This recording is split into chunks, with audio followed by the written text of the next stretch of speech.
Empower your leadership journey with the CEO Series. Whether you're at the gym, strolling, or commuting, our impactful dialogues with world-class leaders are just a click away. Immerse yourself in the minds of visionaries shaping today's most influential companies and innovations. It's not just an interview. It's a masterclass in leadership. Don't miss out. Available on Apple Podcasts, Spotify, and major streaming platforms.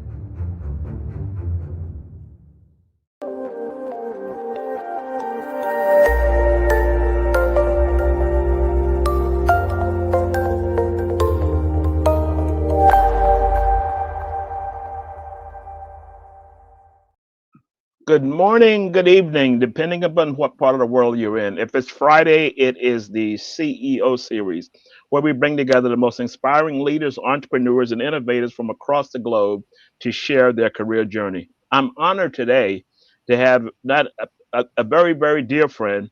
Ashok Gopal is the founder of Engage 360 Advisory and a senior HR leader, over 3 decades of experience in global consulting, organizational leadership roles. Having worked extensively across Singapore, Dubai, and other major markets, he has made a significant contribution to cultural transformation, talent development, and performance management. He's a thought leader, published author, Gallup certified strengths coach, and he has coached thousands of leaders globally. His career reflects a passion, a human capital development, and a commitment to fostering excellence in leadership and organizational culture. And with that, I welcome my dear friend. How are you? Pleasure to be with you, Ron. I'm doing very well. I hope you're good too. I'm good. I'm good. You know, we always like to start the show with asking our guests to walk us through the journey. Give us a short a synopsis of that journey. It's an interesting one. I mean, and I guess when one's been working for a long time, as you and I have been, there are many steps along the way. Let me just say, Ron, I mean, that the first 10 odd years of my career, I would just like to call them a series of accidents. So Okay. my background, I actually graduated in chemistry. So if you think of what I do right now, I mean, there isn't even the beginning of a connection. But I then went on to do an MBA. And the reason I did an MBA is that the person who was at the institute I went to was someone I knew. And I felt that if it was good enough for him, it must be good enough for me. I mean, and that's pretty much all that I knew about an MBA. And from there, I drifted. I drifted for the first 8, 10 years of my career. I started in marketing. Then I went into market research for a while. Then I went into advertising. And every 2 years, I would jump. And I would jump not because I was unhappy, but because I felt I needed to move every couple of years, either in terms of company or in terms of geography.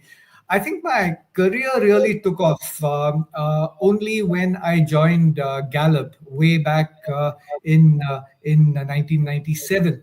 And for the first time, I started to discover something that I was passionate about, and I'll speak about that a little later. But I spent 16 years working at Gallup in India, then in Singapore, and then I moved to Dubai. So Gallup gave me international wings, if that's Yeah. if that's the phrase that I'm looking for. In 2013, I moved across from Gallup to a Gallup client. I worked with a bank for the better part of a decade. And it was fun because uh, one of the most fun things is that one of the first things that I was responsible for implementing, which was around employee engagement and well-being, the presentation that I had as a reference point was the presentation that I had delivered from Gallup. So I couldn't blame anyone if there was something wrong with it. It was all the work that I had done. So I spent the better part of a decade over there. It was exhilarating in most part. And then last year, I decided that let's see. I mean, how things are if I decide to do something on my own. I wasn't thinking about big words like entrepreneur. Actually, Ron, to be honest, I was simply thinking about let's see how it is if I worked on my own. And it's been a fun journey so far. So from a series of accidents to the accidental entrepreneur, if that's what one wants to call it. Yeah, that's amazing. I love the quote. I wrote that down. A series of accidents. My career is a series of accidents, and you were able to propel that moving forward. But lots of times people would have. Lots of times we all go through these series of accidents. I call them detours: left, right, forward, straight ahead, U-turn, whatever it is, and they can become disillusioned and maybe want to rethink their approach or whatever it would be. If you think of the series of accidents, what kept you grounded to say, okay, I'm going to try something else? It was just a blip on the screen, and I'm going to continue. I'm actually going to say that things for me turned pretty significantly, and I touched upon this a little earlier when I moved to Gallup. And I'll say that I would say that it was significant for a couple of reasons.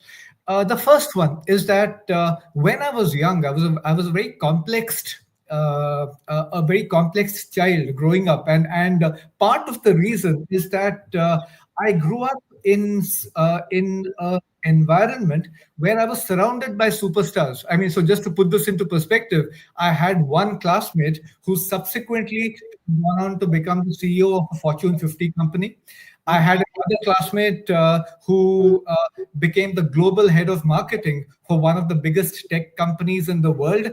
And the problem with all of these individuals is that not only were they superstar intellectuals, but they were also incredibly gifted with sport and stuff like that. So I grew up feeling quite inadequate. I mean, when you grow up with such guys, I mean, you feel that, good Lord, I mean, you're just normal, and normal is not good enough when you see such excellence. Gallup, the reason I talk about Gallup being one of the maybe the biggest change I've ever had, is that Gallup has this philosophy that talks about celebrate your strengths, discover something that makes you different from other people.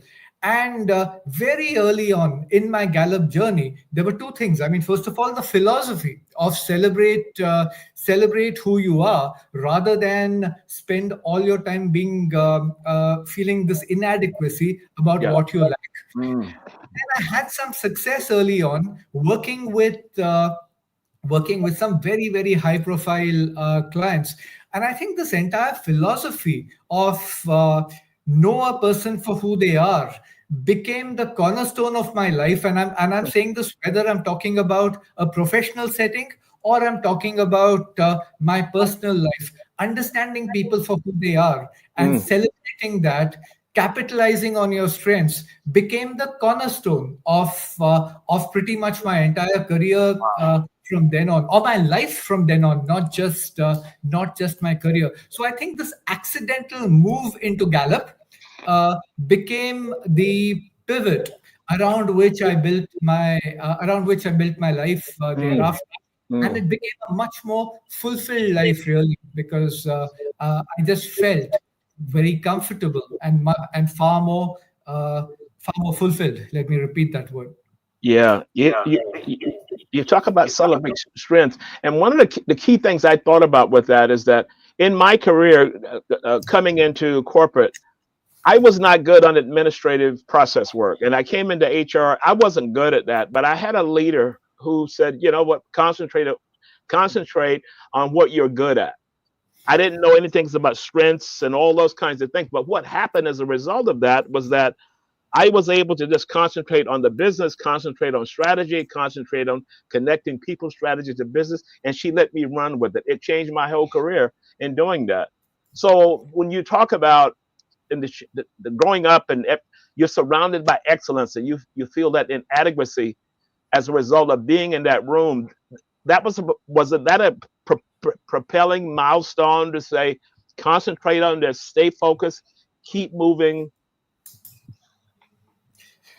Absolutely, and much of this, I think, Ron, comes down to the mindset of people that you are associated with. So I think you were lucky in that you found a manager, you found a boss who said that you might not be good at administrative tasks, but you are world class at some other Yeah. aspects. This entire thing of together you are a lot stronger than you are individually. I think became something that was central to my life, and I recognized that, look, there are certain things that I bring to the table where I'm better than 10,000 other people. Yeah. There are certain other things where I am wholly inadequate. But if we are able to partner, if I'm able to work with someone where I can compensate for areas where he or she might not be as strong as I am, and if I can draw on that person, together we are a lot stronger than we are individually. Mm-hmm. And when that happened, magic happened. One didn't realize that one was making magic till it happened, Yeah. Yeah. but it happened. And then the more one did it, I guess the greater life became for everyone, not just Mm-hmm. for me. I mean, even this other person who was Yeah. being forced to do things that went against his grain, suddenly he could concentrate on what he did best. I could concentrate on what I did best. Yeah. Together, we achieved a lot more than we might have done individually. Yeah. You know what? I just thought of something. We met about 7, 8 years ago, and I was the MC at a conference, employee engagement conference, I think it was. And you were coming up next, and I don't know whether you remember this, but the lights inside of the hotel Went off. went off, and I'm thinking, oh my goodness, so how are we gonna? So the guy said it's gonna take a while to figure out where this is coming from. And you were coming up next. I said, "Oh, you come?" You said, "Yeah." Got up and just nailed it. And when you finished that presentation, half hour or so later, I said, "You're talking about being prepared." I said, "There's not a lot of people that would have been able to do that." Because I saw a CEO that happened to, and he had to just stand there and wait until, because he didn't feel comfortable with just, I'm going to say, winging it on his own and doing that. I was super, super, super impressed from that point on. Do you Thank remember? you so much, Do you remember Ron. I that? mean, sorry.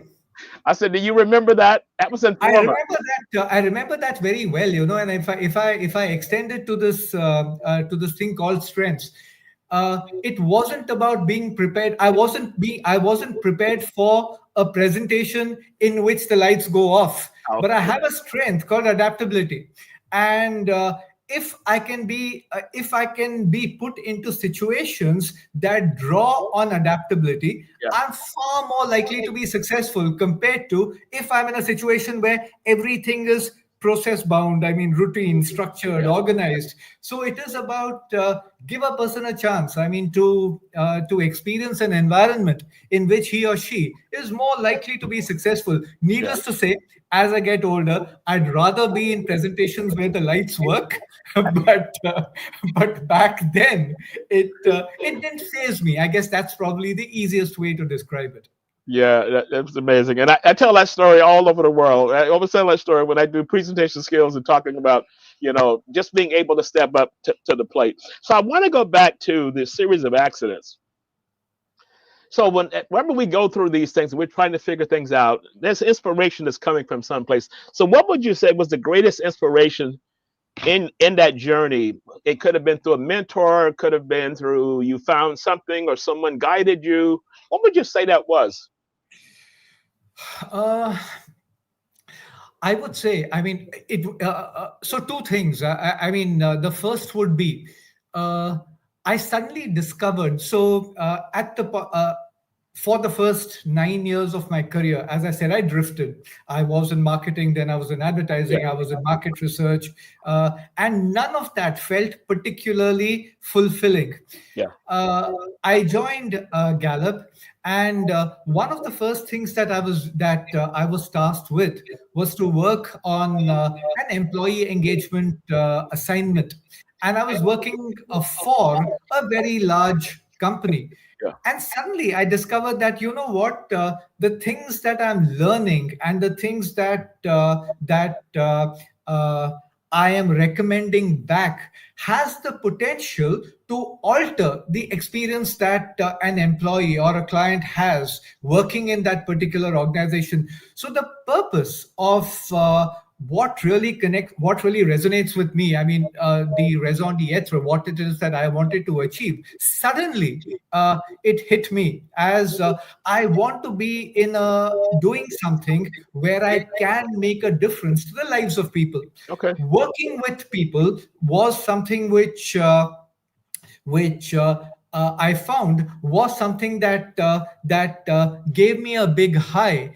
One of the In this particular project that I was working on, my end presentation was to a CEO who, for a brief while, was the second richest man in the world, Oh, and the presentation went like a dream. And here I was yeah. still at till that point an extremely underconfident and extremely complex individual who suddenly felt, you know what, I found the reason for which I exist. It is to be able to make a difference to the lives of others. It is something that draws on my passion, and when I am working in this space, it doesn't matter whether I'm speaking to the second richest man in the world, Okay. or I'm speaking to someone who's way down in terms of the hierarchy.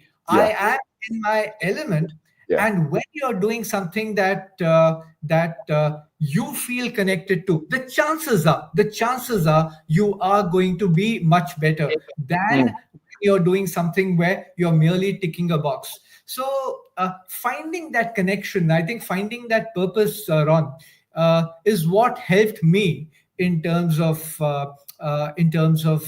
where I've then spent the next 20 odd years of my career. Hmm. Wow. As you were walking through that, which one of those turns would you say was the most challenging moment? Can you Uh, identify one that was, whoa, yeah. this is huge? And you look, hindsight is always 2020. So you look back on that, which one would you say was the most challenging moment that you faced? In the initial phase of my career, and well, I guess of each person, uh, if they look back at their career, the chances are there would have been a whole series of missteps along the way. And if you're net positive, I think then you're okay. I mean, the problem would be with the people who can be net negative in this entire journey. But one of my earliest lessons, Ron, was the year that I spent working in advertising, and I went into that. Well, they gave me a very fancy title, and the money was good. But I went into the job thinking that, you know what, advertising is the most glamorous thing there's going to be. I'm going to spend all my time Yeah. working on the biggest brands. I'm going to be spending all my time partying and having this incredible social life and stuff of that sort. It was quite possibly the biggest uh, difference between what I expected it to be and what it turned out to be. Because when I went into the job, I discovered it's probably one of the most operationally intensive jobs there is. I was in client servicing, and client servicing is a very fancy way of saying I was a courier service, because all I Yeah. was doing is I was delivering stuff that went from the creative guys to the client, and I was getting bashed by both. I mean, so it On both was sides. on both sides. The other thing which I discovered about myself is, yes, there was a very active social life. There was lots of networking. There was lots of drinking and stuff of that sort. And I absolutely detested it. So I discovered something about myself in terms of there was this glamour element to the Yeah. job, but that wasn't me. So I was aspiring for something that actually was it called on me to be a completely different person Mhm. from whom I was. So I now in hindsight I remember the phrase: "Be careful about what you wish for, because you might actually get it." Yeah. And that's what actually happened. That's what actually happened to me. The good thing, I think, in terms of my time in advertising, is that there are many people who I think languish. I mean, they stay on in the hope that things will turn around. I left in 7 or 8 months, which I think was a very quick turnaround, and I have no regrets whatsoever about having gone through that experience. I think it was a wonderful experience to have gone through. It taught me a lot about myself. It Mm-hmm. taught me a lot about understanding what the grass is greener on the other side actually Yeah, means. yeah, So I learned a lot in that brief period, and I think it was very wise that I had the wisdom to get out of it quickly rather than to get into it so deep that yeah, it would be difficult to come out. And I'm yeah, full of admiration for yeah, people who work in advertising and who make a good fist of it. Clearly, they had the talent that I was kidding myself into believing that I had, because I didn't. But fortunately, I was able to get out of it. So I would call that a very, very big misstep, because it yeah, taught me a lot of things. Understand what you're good at. yeah. Understand what kind of environment you could succeed at, and then go seek that environment. You know, I had this same conversation yesterday. Every time I come to New York, I meet up with some of my colleagues from Martha Stewart, and we were talking about this kind of career transition. We were all former Martha Stewart employees. Everybody went on and did cool things. But I was telling the story of when I knew it was time for me to leave. You know, I had risen from training manager to vice president of human resources, but I wasn't feeling it anymore. And I sat in my backyard one day and I was reading the New York Times when it was this thick. And when I finished the paper, I said, you know what? I'm going to go in tomorrow and I'm going to resign my job because I wasn't feeling it. I was hating Sunday evenings because Monday was coming and it was all this inner turmoil. And I came back inside the house, came into my office here, and pinned my resignation letter with no job, nothing. But I said, you know what? I'm just going to step out on faith, and I'm going to make it work. And it was the great. When I look back on it now, it was the greatest decision I've ever made. But at that Incredible. time, it looked bleak. So when that's why it really resonated with me. You said you knew this wasn't for you anymore, and you knew there was time to leave. If you ran into someone, if you were coaching one of your clients and they were feeling this, how would you guide them through coming to terms with that decision that maybe if, Well, go ahead. sorry, Aaron, you wanted to elaborate? No, I wanted you to give me your thoughts. If you were working with a client and the client was struggling, the same as I gave you my story, the same as you were going through your story, how would you coach them to maybe face reality? Maybe it's time to move on. Maybe it's time to stay. How would you guide that conversation? It would vary, Ron. I mean, quite significantly. I think based on life stage.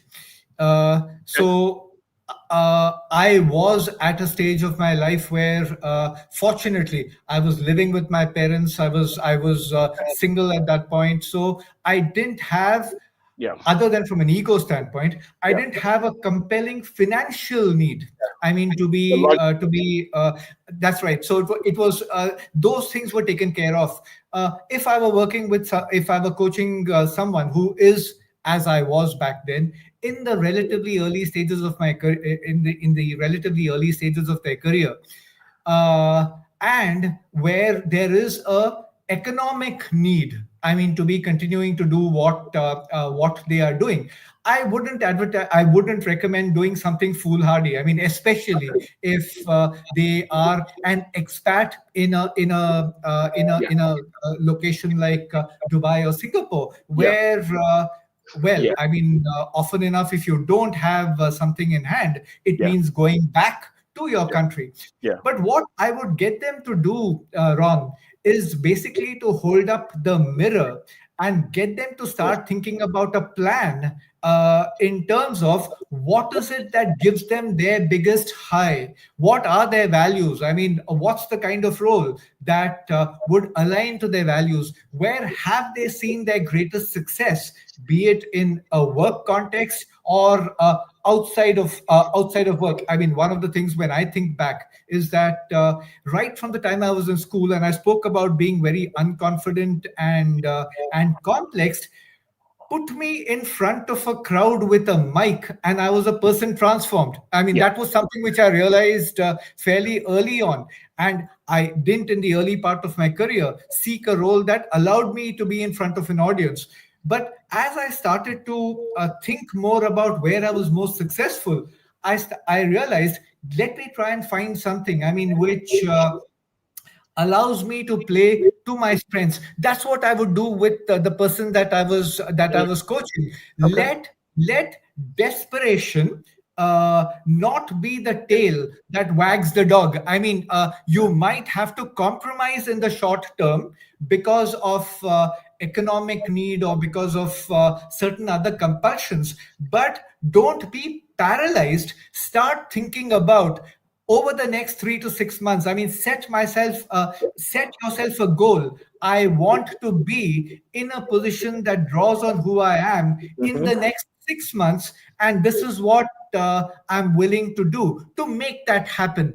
It might not happen in 6 months, it might take 12. But in the absence of this introspection, in the absence of creating this goal, the chances are that 2 years from now or 3 years from now, I would still be wallowing in misery, Yeah. still be unhappy, and quite possibly anyway be in a different job because I would have had to leave from the earlier. So what I would do through the coaching journey would be hold up the mirror, help the person create a plan that plays to his or her strengths, and help the person in the journey to the change. Mm. Now, this would be very different if I were coaching someone who was more late stage in Yeah. terms of Yeah. his or her career, Okay. where you could take action that could be a lot quicker Mm. compared to someone in the more early stages of their career. Okay. Okay. You mentioned mirror. Just saw a quote that I thought was very powerful on LinkedIn the other day, and it says the mirror can be an empowering audit or an expensive tax. And I'm thinking, wow, that is so cool in thinking that, because when you are, I always say, when you're getting dressed in the morning and you have this full day ahead, you may have big meetings and you're looking through, is the confidence level there? Is it not there? What do I need to do to boost it up? What are little tricks you can play with yourself to try and get into that mood or that framework to go out and nail that presentation even when the lights go off? One of my favorite quotes, Ron, and I think more than a quote, sorry, it's more like a life philosophy, is the belief that everyone has talent. Sometimes we say that, look, so and so is stupid, so and so is dumb. I don't think there's anyone who's dumb. Everyone has Yeah. talent. Yeah. Having the opportunity to put that talent to use Hmm. adds the letters END to the Yeah. word talent. And that's when you go from having talent to being talented. Okay. Uh, Nothing has ever changed in life. I mean, I remember seeing there is this quote that change is the only constant. I thought that was a Yeah. quote that comes from recent times. I discovered, much to my surprise, that that was actually a quote. It was first said by a Greek philosopher in fifth in 5 BC. So right from then, there's been the belief that change is the only that change is a constant. It is. uh, Holding the mirror holding the mirror up to a person helps the person see how they can navigate the process of Mm. change, Yeah. and understanding your strengths serves like that beacon. I mean, Hmm. serves like that tool that they can use to go from having talent to being talented. You've worked in numerous geographical regions. I was just telling you offline for the people that are listening in. You lived in Singapore for a period of time, and I was in Singapore a few weeks back, and I got up at the wrong subway metro stop, and it was in your old neighborhood, Raffles. I know your office was located through there. Um, in working in so many different geographical regions, how have you been able to navigate the cultural nuances of work and people? Because trust me, for someone who travels in different regions, there's a different context in regions, and you may have to soak it up. When I first moved there to Saudi Arabia, was my first stop. Someone told me in a meeting one day, they said, Ron, you're not in New York anymore. You're in Saudi. And we tend to think of little things a little different. You'll always use New York as a reference point. And that was one of the most eye-opening pieces of feedback I've ever received.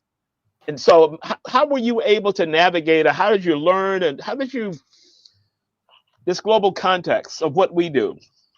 I was 36, Ron, when I left India and moved to Singapore. And the reason I mention my age is that I contrast that with my two boys. One was 3 when we moved to Singapore. The Yeah. other was born in Singapore. And Okay. the way we had to adjust was entirely different, because in my case, it was about adjusting. In their case, they were simply born into a multicultural environment. I mean, so they didn't have to adjust. For Okay. them, it was just about living the life that they had to live. But if I think about how I had to adjust, now at the point that I moved, Ron, I moved at a fairly senior position in terms of the hierarchy. So from a hierarchy standpoint, I was, well, let me say, I was a boss in terms of Yeah. the position that I was Yeah. occupying. Yeah. With the term boss, very often can come an ego in terms of the belief that it is the responsibility of anyone who's junior to me to kowtow to who I am. Yeah. So one of the first things that I learned, and which helped me a great deal, and it relates in a sense, I mean, to my strength of adaptability, was the recognition that when I am in Singapore, and if I'm in a team where I'm managing a bunch of Singaporeans, the fact of the matter is I am in their country, and it is for me to adjust. They are not in my country. I mean, Yeah. so that was a big aha moment. Yeah. And that's been something which I think has helped me in every culture that I've moved to. The recognition that I am the visitor, That's and right. Yeah. not the original Mhm. inhabitant, means Mhm. that if there is adjustment to happen, 90% of that adjustment needs to come from me, and only 10%. And when they see that I'm willing to go the extra mile, Yeah. people are naturally kind, and Mhm. they take the effort, I mean, to help me navigate the process. So that, I would say, is a learning which has helped me in very, very good stead Mhm. everywhere. The Mhm. second thing that I would say has helped me from a cultural adjustment standpoint is find something that is a common interest, irrespective of where you are. For me, that was sport, because I'm passionate about sport, and I've been my entire Yeah. life. So when I sit in Singapore, well, growing up in India, everyone's passionate about cricket, but they don't give a damn about cricket in Singapore. But finding something like football, this is football as played in the rest of the world, not the American Yeah. version of Version. football. That's right. So, football was a common connection. Movies were a common connection. So, find something that allows you to bridge the cultural divide. And again, I found that helping me hugely. By the way, I mean, my younger son, who's studying in America, Yeah. uh, his roommates were both American. This kid, my son, fortunately is very big into sport, and he found that because he was very conversant with games like basketball and tennis, Yeah. that allowed him to connect with his American roomies. Yeah. And in 2 years now, he's become an authority on American football, on UFC, Yeah. and stuff of that sort. So my point was, I found something that became a common denominator Yeah. from a cultural Yeah. standpoint. So check your ego in at the door in terms of recognizing that you're the outsider. That was one point. Find something which allows you to connect. And thirdly, I mean, get immersed in local culture to the degree that you can. I mean, embrace it rather than finding it as a challenge. I think Yeah. that's what's allowed me to stay connected, or that's what's allowed me to navigate cultures, Ron. I always tell people, specifically if I'm speaking here in US, is that every so-called executive, as you're rising a ladder inside of an organization, should spend some time in another country. Go and live someplace else in the same context, because what you'll find is that if you're open-minded, you will learn a lot that you can bring back and be a lot more impactful than just that one mindset of doing it one way, my way to highway. But when you're someplace else, you have to immerse yourself in another culture.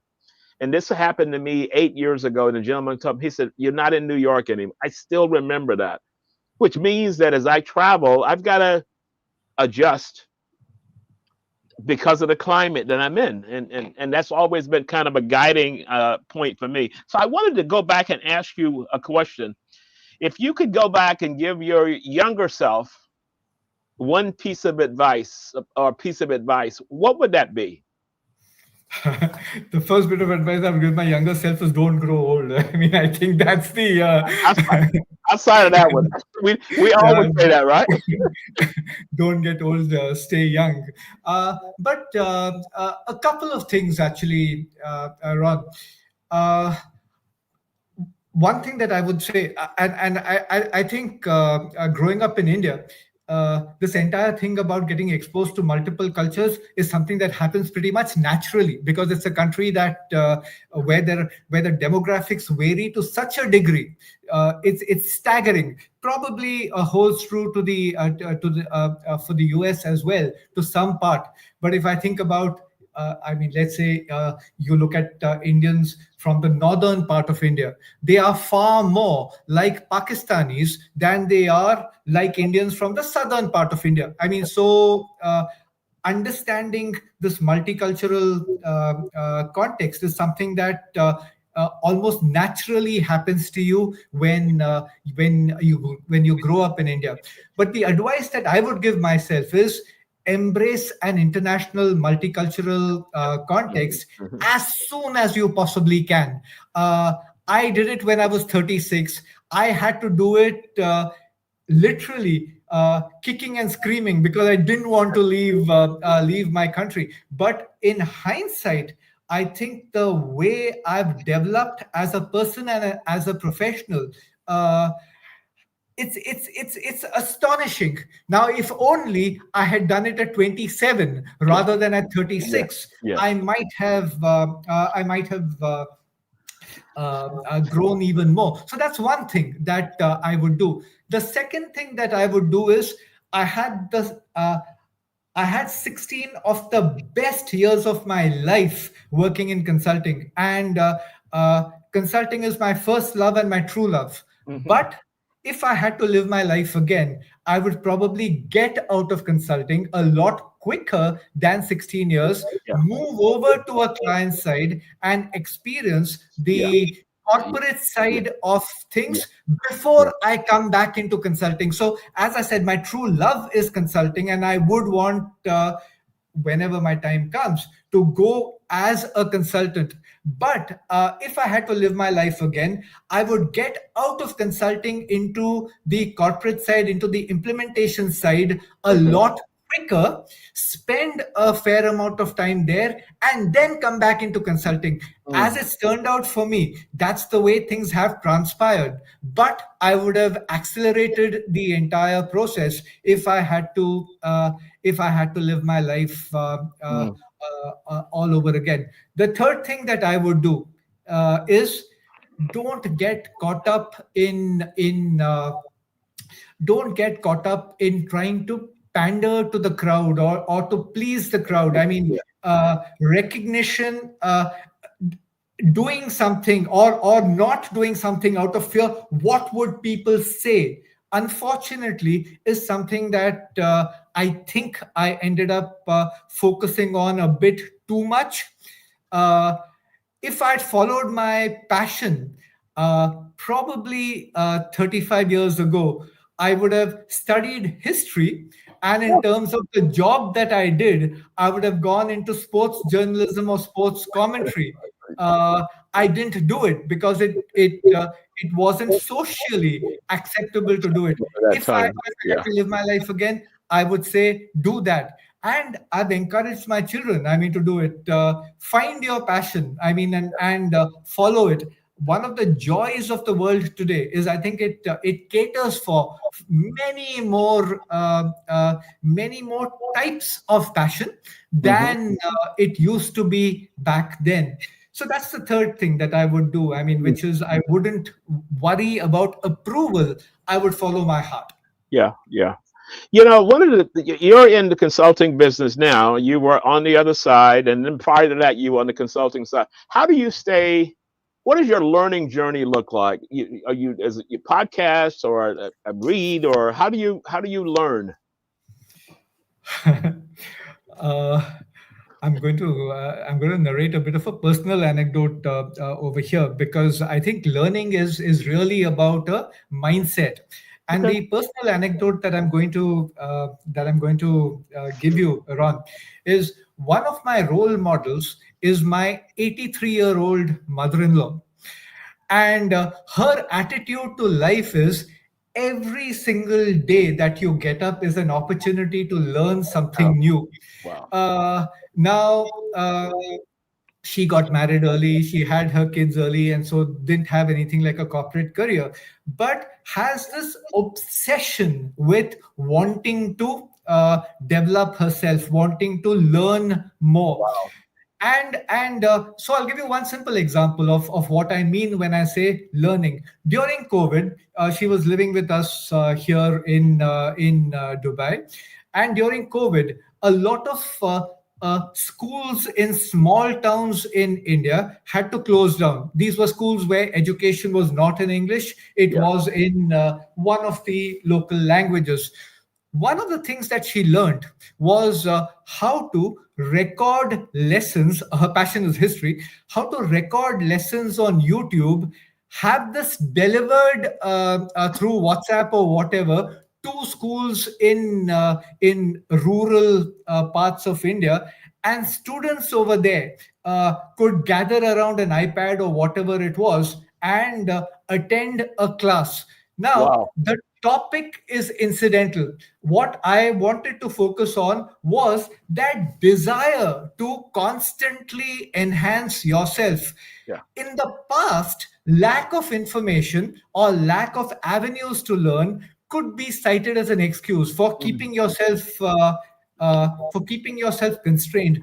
Today, the avenues are just limitless. And if I continue with my mother-in-law story, uh, for her, learning is also an opportunity to build relationships. So my son is passionate about history. So on a periodic basis, she and he will connect on a Zoom call or a WhatsApp call to Wow. discuss what's happening in terms of the wars that are happening and why they are happening and stuff. So it's not just about the learning, it's also, it opens up avenues for bonding. Mm. So back to your question, about the way one stays abreast. I think the opportunities or the avenues that are available to people to learn, they just abound today. I Yeah. tend to follow all the ones that you spoke about. I listen to podcasts, and I'm not saying this flippantly. I look for avenues such as the CEO series that you Oh, wow. run, because the variety of people that you speak to I mean, I think the youngest that I've seen you speaking to is 16 years old. I mean, going all Yeah, the way to yeah, uh, yeah. people who are a lot older. So the variety of perspectives, the variety of topics that one gets to hear people talking about is a great way of staying abreast Wow. with what's happening.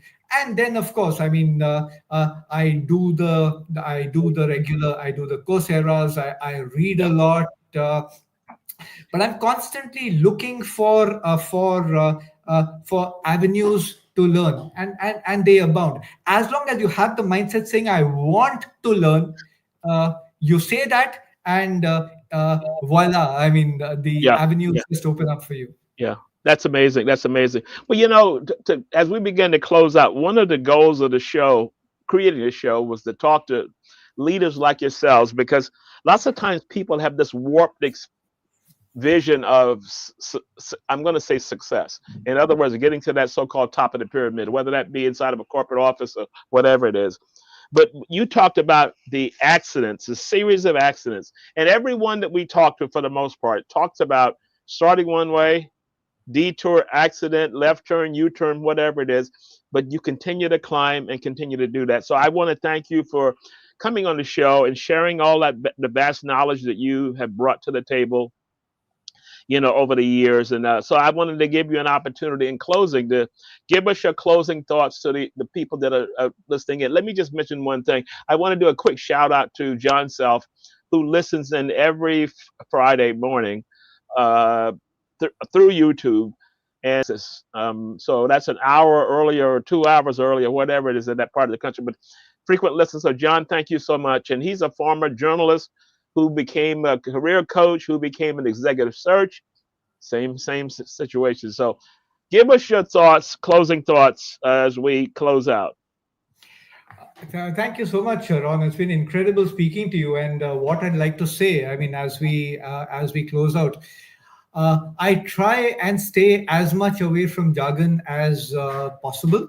Okay. Uh, so the word that I'm going to use is not jargon. I think it's a philosophy. I mean, which is the Japanese philosophy of ikigai. I mean, find your ikigai. I mean, which is find what you're passionate about, Yeah. and if you get paid for it, even better. Yeah. I look at my wife. I mean, and she is astonishing because she's a chartered accountant and a cost accountant, and she started her career there. Today, she is a teacher and is having the time of her life. I mean, because her passion comes from educating other people. As a Yeah. bonus, she's getting paid for it. Exactly. So find your ikigai. I mean, that would be the first thing that I would say. The second thing that I would say is that life's too short to stay miserable. I Yeah. mean, so if you are in a Yeah. if I mention religion for just a moment, I mean, we are Hindu, so we believe in the concept of rebirth and stuff like that. But you don't know about your next birth, so you might Yeah. as well do whatever you have to do in your current life. So if you're miserable, act on it. I mean, don't wallow in misery because or if you choose to continue, then stop being miserable. That's something that my boss told me. If you can do Yeah. something about it, act on Yeah. it. Otherwise, reconcile and make the best of it. I Ex- mean, don't sit and complain about your lot if you're choosing to continue. So act. Even choosing to continue is an action, but Mm. that should be a deliberate action. The third thing that I would say, and I think that's very, very important for anyone uh, who's in the corporate world, is to recognize that work is only part of your Yeah. life. It is not your life. Right. Yeah. I've seen so many people who for them everything revolves, I mean, their identity, their life, their sense of self-esteem, everything is reliant on that title, on that job that they do, which means that the moment they step out of it, suddenly there's this vacuum and they don't know what to do with themselves. So work is only part of what you do. It isn't your entire. cultivate other interests. I mean, cultivate other passions, refine your passions as it Yeah. might be, because very often you have certain passions that have been sacrificed at the altar Put of them your corporate aside. life. Yeah. Yeah. You put Bring them them aside. back. So that's the third thing that I would say. And the last thing I would say is this is a world where if you seek to learn, and it doesn't matter what you seek to learn about, but it's a world where if you seek to learn, the opportunities are limitless. Hmm. Find something that you want to learn about, it'll keep you young. I continuously say, I lost my father last year. He was very ill, and he was the same age as my mother-in-law that I spoke to. The difference between the two, I would say, is my father was 84 years old.